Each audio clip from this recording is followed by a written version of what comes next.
And so here comes the storm. Now this is a bit I was like, it's a reference to the old series, like the older episodes, because I always had these montage bits. I hadn't had them for ages, and then just, come on, why not? Is that the first time we've heard her voice? Yes, that is the first time we heard her voice. I wish that explosion sound effect was a bit more... I was looking for explosion sound effects. I couldn't find. Should have layered it and then thrown a high-pass filter on it. There was already a few layers on them. God damn it, Jack. Look, my audio mixing gets better, but it's still by no means perfect. Frank also was cut from here. Yeah, there was going to be a goodbye Frank bit, but then it was kind of just like Max saying, wow, you're fucked. Aren't you? So instead it's just going to be the goodbye Warren. Just wrap up Warren's character arc, I suppose. Why not? I suppose Frank's the only one we didn't really wrap up. Like, we wrapped up Shadow, wrapped up Victoria, wrapped up... Frank was wrapped up in the credits. Oh, he's wrapped up in the credits, yeah. But, I mean, like, in the actual episode, we, like, close off these characters. No, Max, you're not gonna turn me down this time. I am happy with how I handled Warren, although this was the point where I think I was most vocal to you about how much I hated writing for Warren, voicing Warren, doing everything with Warren. God, I just lost all interest. I was like, I really don't like you, Warren. It's stupid. You're stupid. I hate you. While he's babbling, I'd like to point out a lot of the music for this episode came from a site called OCRemix. Yes. Which is basically people doing remixes and covers of very famous video game songs. And it is a wonderful website. And everyone should go look at it. Yeah, no, seriously, go look at it, because there is some really good stuff on there. Really, really good stuff. It's been going for years and years. They also have a Patreon. Not that we're promoting it, but... Yeah, well, you know, support your things. Yep, there we go. We finally got Chloe. 17 minutes. 17 minutes into the episode, and Chloe turns up. It would be kind of funny if this, like, because, like, Warren was so rejected, he went and, like, cooked up some evil plan that had an effect on the rest of the story. And then he turned into the villain. I could have wrote that. We could have all wrote that, but that would involve writing more Warren, and no one wants that. So you're admitting you'd cut the intro because it was Warren? No. I cut the intro because it was too long. That was the main reason, although, like, more Warren would have been... It wouldn't have been great. Actually, for the intro bit with Warren, it was going to end on, like, it just suddenly hard cuts to, like, Warren with, like, sock puppets dedicated to Max and Chloe and everyone, and Max has just walked in on him. And he's like, don't look at me, Max! Don't look at me! I really haven't got the Warren voice anymore. It's gone. And I've got the Max voice! I'll never lose the Max voice! That's unfortunate. Okay, Max, I will. We're gonna kick some Actually, I think we did okay with the, like, character dialogue between Max and Chloe. I mean, that was mostly you. Yeah. Because I couldn't give a fuck. No, you couldn't. But, like, they had a nice chemistry. Repertoire. Yeah, they really bounce off each other really well. And I feel like it shone the most in this episode. Something. The lighthouse. Let's go there. Right. This is the worst plan they could ever come up with, which is there's a massive tornado coming towards us. What do we do? Go to the lighthouse. I mean, that's all Chloe's plan is. That poppin'. Welcome to Unreal Engine. Yeah. You may be able to hear that Jefferson is blaring in various different tones. He does the Darth Vader theme. He does Smoke on the Water. Yeah, why not? They should have been John Lennon songs. Ah, well. This is a transition. This song was the hardest song I had to fight for. Yeah. Yeah, it was a stickler. Because I wanted something that was like... oh, what is it? It's the theme to Peep Show. Paranoid. I don't remember the song. It's Paranoid. Paranoid. I think some kinda get me. Wow, But- we got content ID just then. I'm not saying you're petty, but I do remember your main objection was I don't want a Sonic song in my Abridged series. Maybe I don't have a good experience with Sonic. Maybe I don't know why Sonic's popular. We get a lovely bit of Wilhelm. Like, we even close off Wilhelm. It's great. I think I wouldn't really call this a lesbian joke, so I still maintain there's no real like lesbian jokes in this. Maybe Max going. That's. I honestly I didn't notice you snuck that in until it was too late, and I might have actually said cut it. No, I think it fits with Max. Oh, this is where we were going to say cunt, Yes, this is where we were going to say that. but it didn't work. No, it didn't. And like after she was going to say that, they were going to scream at each other in Max's shrill voice, and then I realised this should not be heard by mortal men. Like, a Max with a layered voice that sounds creepy and a normal Max yelling at each other. Like, just a solid scream at each other. It's nightmare-inducing. You don't want that, people. I've spared you that torture. That Max voice also comes from, I think it was in episode 2, I like asked what would happen if you layered one upper octave and one lower octave onto someone's voice. And then you did it, and it was horrifying. It was. I think we did it with Principal Wells first.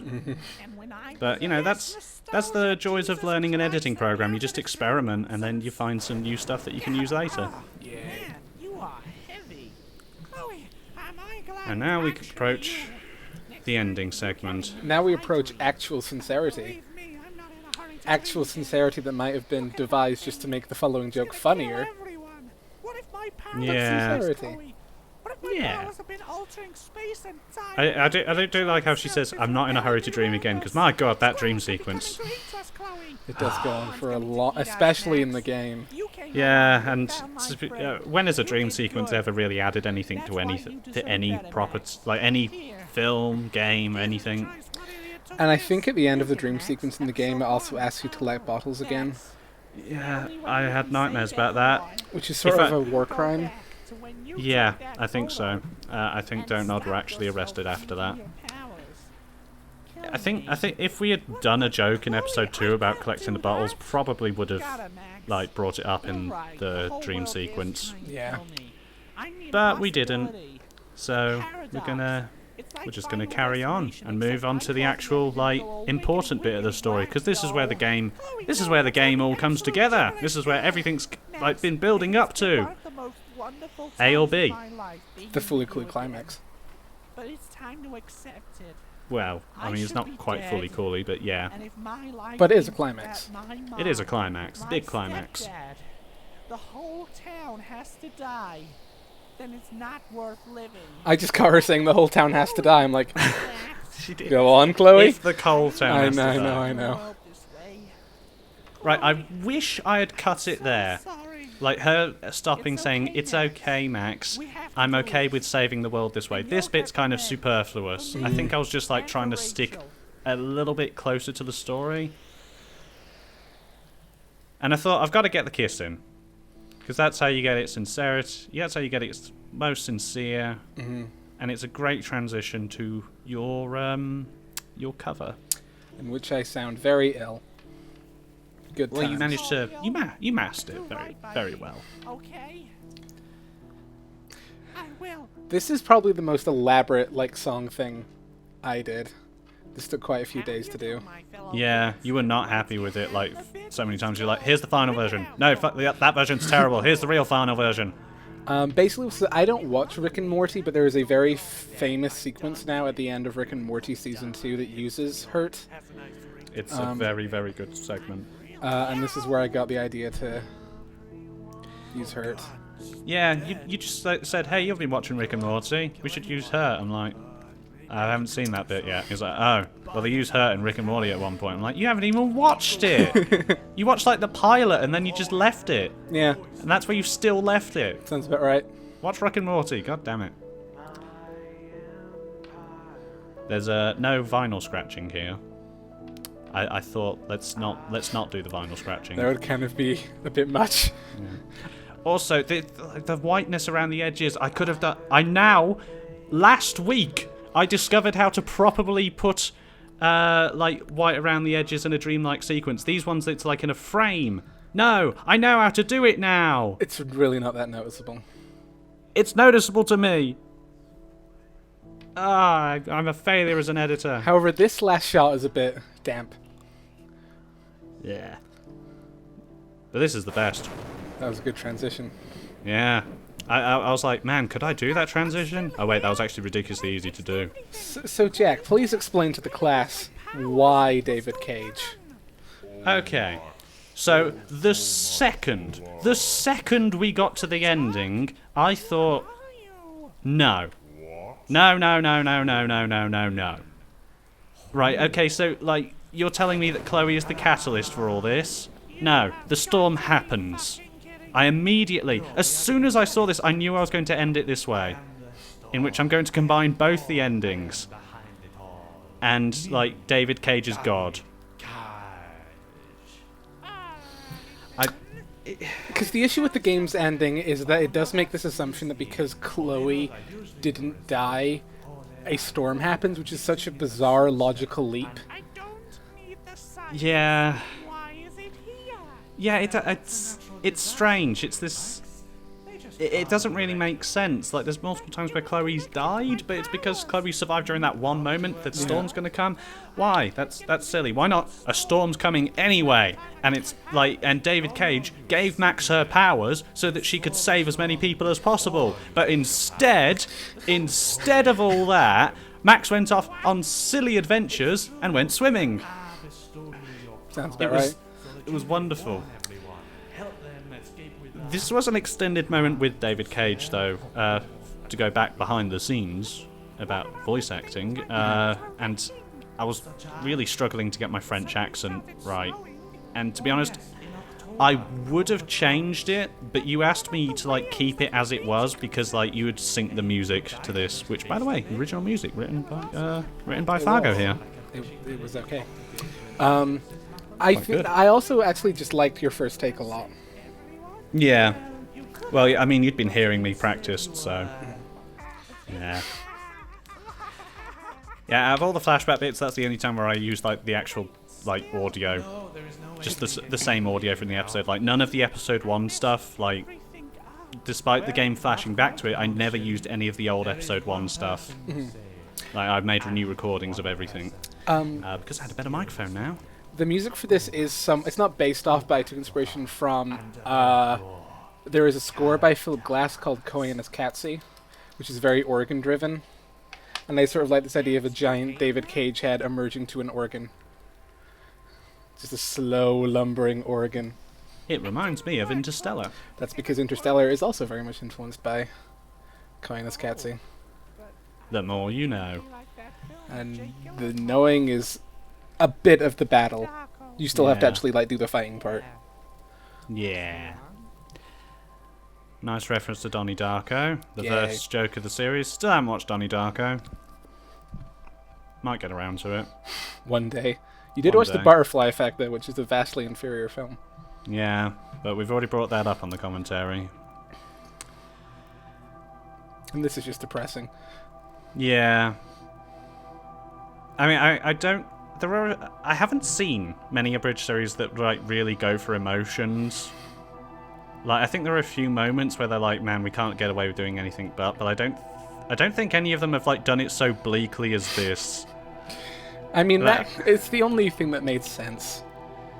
I couldn't get a joke in here. I mean, actually, I was originally going to have a joke in here, wasn't I, actually? Like, Max and Chloe were just going to make out while the tornado wrecked everything, and then you said, Jack. No. Jack, no. No. I was like, okay, fair enough. And then we just come into the last bit. Fortunately, we do have a nice epilogue that most people survived. Yeah, a 5-minute long credit sequence, my word. But I wanted to fit everyone in, which I also forgot someone. I forgot Shadow in the credits. Does that sign say die? Might have. Does that car have no engine sound? I mean, the music comes in over it, so it's not a big... Yeah, but it could have had an engine sound when it was just driving past, because you were hearing birds chirping. But the bird chirping does drop out. I don't know, it annoys me I didn't put a car engine sound there. It's such a little thing, but the amount I was polishing this episode, and I forgot to put in this car sound, it drives me mad. To this day, it drives me mad. And of course, what line could we end on but this one?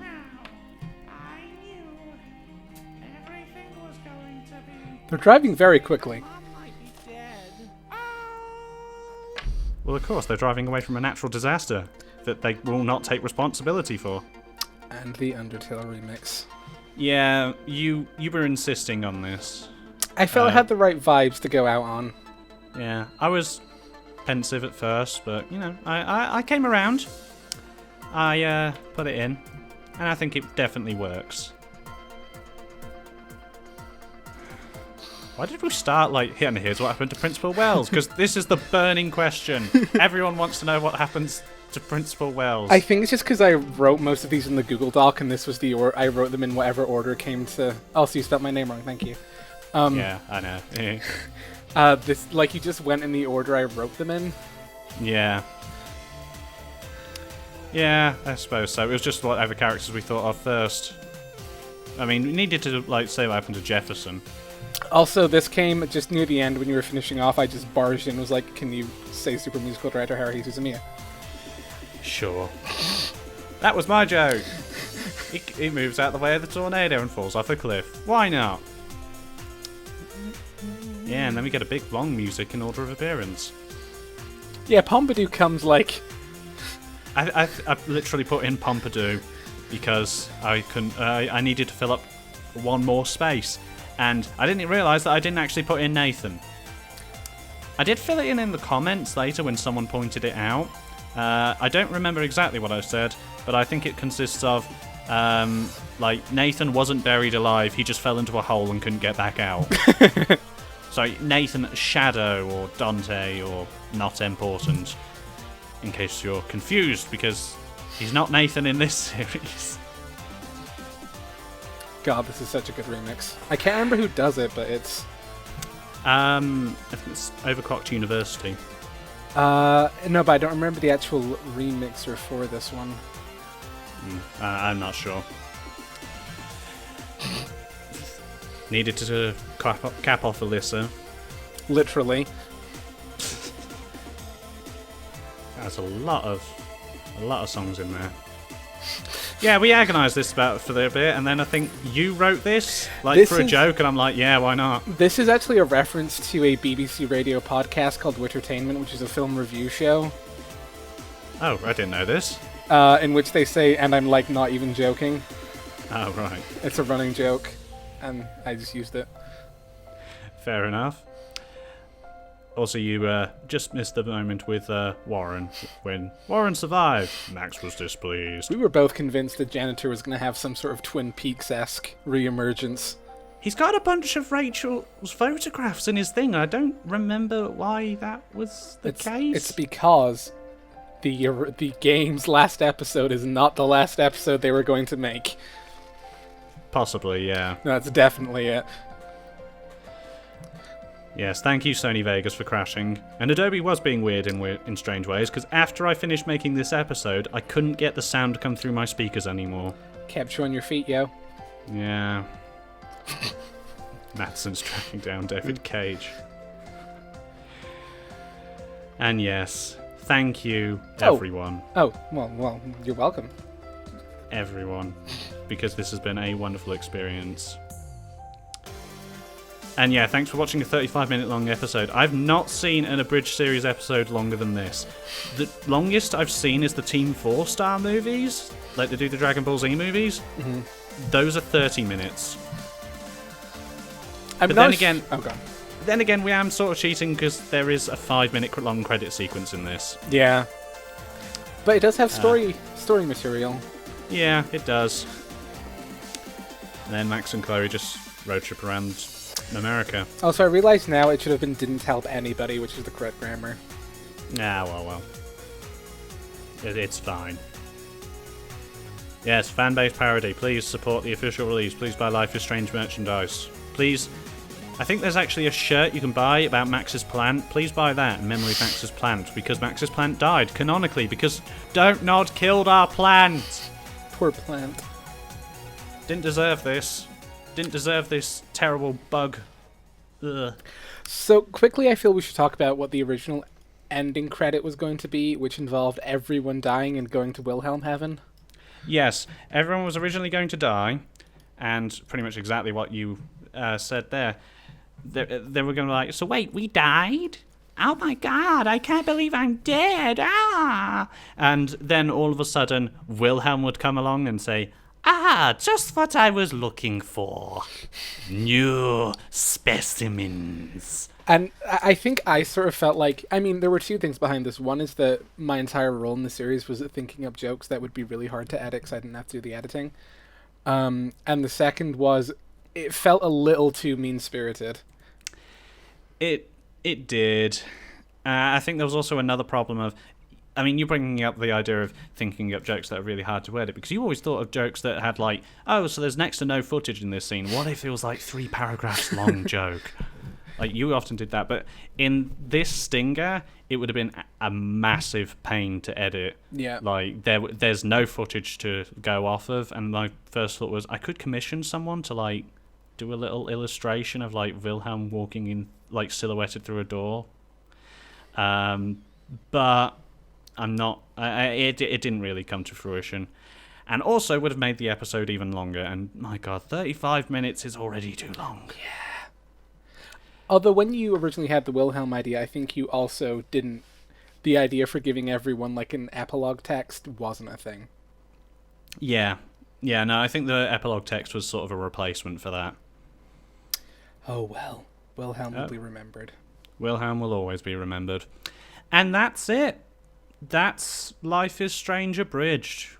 Behind-the-scenes director's commentary. While this will be edited into 2 parts, we have done it all in one take. We have, and fuck me. We've said fuck a lot during this, but oh my god, it's long. Like it's long to watch, and yeah, it's funny, it's great, but to talk over it and remember everything that happened, because that was probably the most eventful episode, considering it took so long. Mm-hmm. There was a lot going on in it.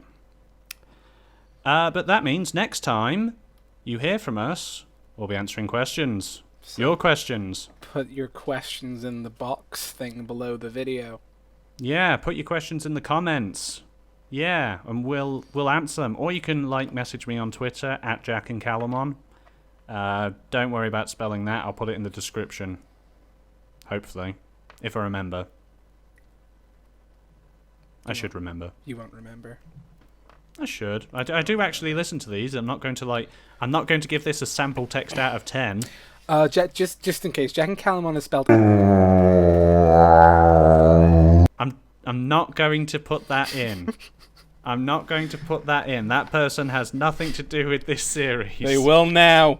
No, they won't. I'm going to replace that with another whale noise. God damn it. Yeah. Anyway, we'll see you next time, folks. Goodbye. Goodbye.